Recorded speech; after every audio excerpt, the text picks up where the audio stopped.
அந்தி மாலையிலும் உண்ட ஞாபகமே.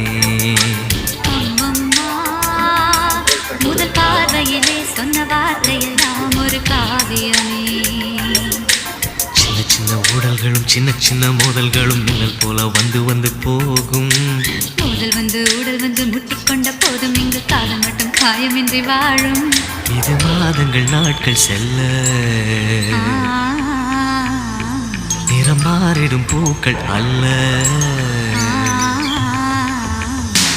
மீனம்மா அதிகாலையிலும் அந்தி மாலையிலும் உந்த ஞாபகமே.